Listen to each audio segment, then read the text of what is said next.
Benvinguts a Presentant Impresentables, una secció d'històries en minúscula. Presentem avui el capítol 6. Comencem. Ens trobem a Buenos Aires, el 17 d'octubre de 1916. Fill d'uns immigrants espanyols establerts a Argentina, acaba de néixer el petit José, en el si d'una família humil i des d'aquell moment trencada, ja que la mare va morir al part. El pare va intentar per tots els mitjans que el nen suportés de la millor manera possible l'absència de la figura materna. La infància i adolescència i primera joventut va transcórrer d'una forma més o menys normal, fins que l'any 1944 va ingressar a la policia, on gràcies a la seva simpatia i dinamisme va ascendir ràpidament. A part de la feina, el nostre protagonista va tenir temps per cultivar unes aficions que serien posteriorment importants a la seva vida, el bel cantó i l'espiritisme i les ciències ocultes. En aquells temps, Argentina estava immersa en la Revolució del 43, a la que va començar a destacar un militar que des del seu lloc al Ministeri de Trabajo y Previsión va guanyar una popularitat sense precedents gràcies a la seva política en pos dels més pobres i humils, esdevenint més tard, el 1946, president de la República. Estem parlant del general Juan Domingo Perón i de la seva esposa Eva Duarte de Perón, que va esdevenir vicepresidenta. El nostre protagonista, gràcies a diverses recomanacions, va entrar en contacte amb Eva Perón i poc després va esdevenir agent adscrit a la custòdia presidencial. Això li va permetre treballar a la residència del president de la República. Aquesta feina, relativament important, tenia de fet poc recorregut i poques possibilitats d'ascendir encara més en l'escalafó. Arribat a aquest punt, el nostre protagonista, ambiciós com era, es sentia frustrat. Al Nadal de 1951, José López Rega va entrar per primera vegada a casa d'una mèdium. Aquesta mèdium li va revelar: Percibo que eres un elegido para ser un gurú. Tienes que trabajar en potenciar tu fuerza interior para estar en conjunción con las fuerzas ocultas del universo. Tarde o temprano influirás en el poder. Mentrestant, la vida, en el seu lloc de treball a les portes de la residència presidencial, transcorria sense fets rellevants, fins que la vicepresidenta Eva Perón, la reina de los descamisados, va agafar un càncer d'úter, agonitzant i morint a la seva residència el 1952.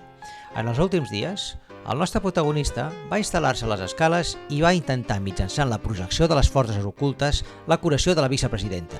Deia: Conozco el grave estado de la señora Eva.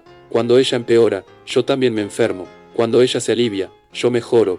Le ofrezco todo mi cuerpo, toda mi vida para que ella pueda vivir. Eva Perón va morir el 26 de juliol de 1952. Després d'aquella mort, el govern del general Perón a poc va començar a debilitar-se, essent derrocat violentament pels mateixos militars el 1955, marxant a continuació a l'exili. Amb Perón a l'exili i proscrit, la situació va canviar radicalment a Argentina. El nou règim militar, anomenat Revolución Libertadora, va prohibir qualsevol vestigi de l'antic règim. L'únic que li quedava a Perón era enviar emissaris o agents que intentessin canviar el sistema des de dins. La nova companya de Perón, Isabel Estela, va ser enviada de l'exili a Argentina. En aquest punt, el nostre protagonista va conèixer en una de les seves entrevistes a María Estela de Perón. Aquesta va quedar fascinada per aquest geni gurú que parlava tan bé i que semblava tenir el domini de les forces ocultes de l'univers. Usted puede ser la nueva Eva Perón, la nueva esperanza de todos los descamisados de la Argentina, la persona que guiará a nuestro líder Perón a la consecución de la justicia social para la patria. María Isabel Estela de Perón estava impressionada. Tant va ser així que poc després va començar a comptar amb el nostre protagonista com a conseller primer i com a confident després. Usted será como Evita, pero no como ella, con mis conocimientos de las fuerzas ocultas del universo y gracias a que el alma de Eva Perón quiere seguir sirviendo al pueblo de la Argentina, lo que vamos a hacer es transferir el alma de Evita a su propia alma. Así usted será menos Isabelita y más Eva Perón. El cadàver d'Eva Perón, mort el 1952, es va embalsamar i va estar exposat a la seu del sindicat fins al triomf de la Revolució Libertadora, que va fer fora Perón. Els militars no varen gosar destruir el cadàver, però van tenir-lo amagat durant uns anys en caixes on posava aparells de ràdio. Finalment, el cadàver va ser enviat a Itàlia i després d'estar enterrada 15 anys amb un nom fals, va ser reenviada a Madrid a la casa del seu marit, el general Perón. Un cop allà, havia arribat l'hora de transferir l'ànima d'Eva Perón a Isabel Estela de Perón. Posant el cap del cadàver en contacte amb el cap de la viva, com qui fa una còpia de seguretat, el nostre protagonista estava preparat per transferir l'ànima d'una a l'altra. No obstant, sembla ser que l'ànima d'Eva Perón devia tenir algun tipus de protecció, perquè no va funcionar. No obstant això, El fervor i la fascinació de la càndida Isabel Estela de Perón no va disminuir i López Rega va anar introduint-se en el cercle íntim del general Perón, però Perón no confiava gaire en aquella espècie de xarlatà que semblava tenir captivada la seva companya. Però a poc va anar cedint i López Rega va anar guanyant importància dintre el cercle íntim de consellers. Tant va ser així que amb el temps va esdevenir una mena de filtre per on tothom que volia veure el general Perón o enviar-li qualsevol tipus de carta havia de ser López Rega qui ho fiscalitzés i que la feia o no arribar al general. Els anys passaven i els governs es succeïen. El 1973, Perón, aprofitant que la presidència havia arreglat en un home de palla anomenat Héctor Cámpora, va poder tornar a Argentina amb ell i la seva dona, i López Rega. Només arribar, i gràcies a l'ascendent que tenia en el general, ja va ser anomenat ministre de Benestar Social, càrrec que va mantenir quan finalment Perón va tornar a la presidència amb la seva dona, Isabel Estela, a la vicepresidència. Des d'aquest ministeri aparentment intranscendent, va esdevenir un poder a l'ombra, el qual podia manipular Perón, la seva dona i naturalment la resta de ministres. Això va motivar l'odi de tota la classe política, que si volia arribar al general havien de passar per ell, que no donava curs a cap petició que no li interessés. Aquest poder que tenia va usar-lo per finalitats polítiques, però també econòmiques, esdevenint no només un corrupte, sinó afavorint una xarxa de petits corruptes que aprofitaven el seu favor per fer negoci amb la corresponent contrapartida econòmica. Tot això va motivar que la política del primer mandat de Perón dels anys 40 no s'assemblés en res a la del segon mandat dels anys 70, essent la corrupció el pa de cada dia i la situació econòmica cada cop fos pitjor. A resultes d'això, un grup terrorista que havia sorgit el 1968 i que era d'ideologia peronista, anomenat Montoneros, esdevingués ara un element contrari al govern.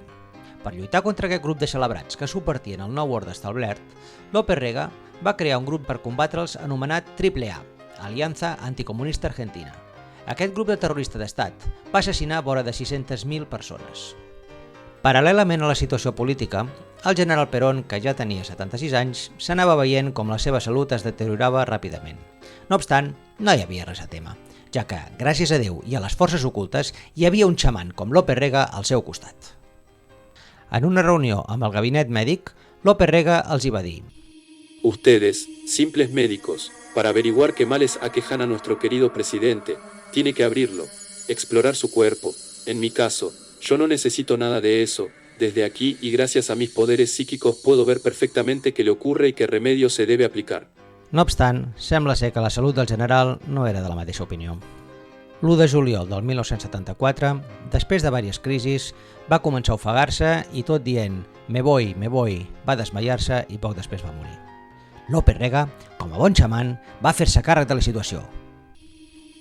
No se preocupen ustedes, voy a hacer que vuelva, lo voy a resucitar. El va agafar pels peus i els va alçar, i amb una pronunciació monòtona i a ritme constant va anar repetint. No te vayas, faraón, no te vayas, faraón. Donant al mateix temps cops al cadàver. Finalment va exclamar: El gran faraón no responde a mis intentos por retenerlo acá en la tierra, debo desistir. Després del seu èxit en la curació del general Perón, havia arribat el moment de ser el gran conseller de la seva successora. La vídua Isabel Estela Martínez de Perón acabava d'accedir a la presidència de la República. Sota la nova presidenta, la xarxa de corrupteles del nostre amic va seguir creixent. No obstant, un dels principals problemes era el de l'ordre públic. Calia lluitar contra aquests obrers i treballadors que en lloc de treballar subverteixen l'ordre establert. En aquesta nova etapa es va comptar amb l'ajuda de l'exèrcit, i amb l'exèrcit es va comptar amb un militar que cada cop tenia més ascendència a la xarxa de López Rega. Un militar que va arribar un moment que la seva estrella va sobrepassar la del nostre protagonista, cada cop més odiat per tothom. Aquest militar s'anomenaria Emilio Eduardo Masera.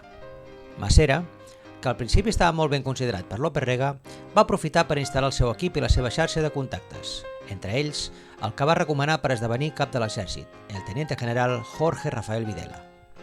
La política repressiva no es va parar en cap moment, però la corrupció propiciada per López Rega va anar jugant contra el seu prestigi i finalment Masera i Videla van pressionar a poc a la dèbil presidenta perquè anomenés López Rega ambaixador i així treure'l del poder. Un cop fora d'Argentina, varen començar a sortir escàndols. Se'l va fer responsable de la creació de la AAA, dels innumerables casos de corrupció i d'haver-se endut il·legalment d'Argentina molts diners. En vista d'això, va optar per no tornar. La dèbil María Estela de Perón, aïllada i sola, va continuar uns mesos més en el poder, fins que els militars varen donar el 24 de març de 1976 un cop d'estat anomenat Proceso de Reorganización Nacional, que esdevindria la dictadura més sagnant que hi ha hagut en l'Argentina en tota la seva història. Durant tota la duració de la dictadura no es varen fer gaires intents seriosos per extradir López Rega, no sent fins al 1986, ja amb Raúl Alfonsín i el retorn de la democràcia, que es va demanar on se'l trobés la seva extradició. Així, el 13 de març de 1986 es va entregar a Miami a ser portat a Argentina, on morí quan encara estava sent jutjat el 1989. I fins aquí el capítol d'avui. Esperant que us hagi agradat, ens despedim fins al proper impresentable. Adéu-siau!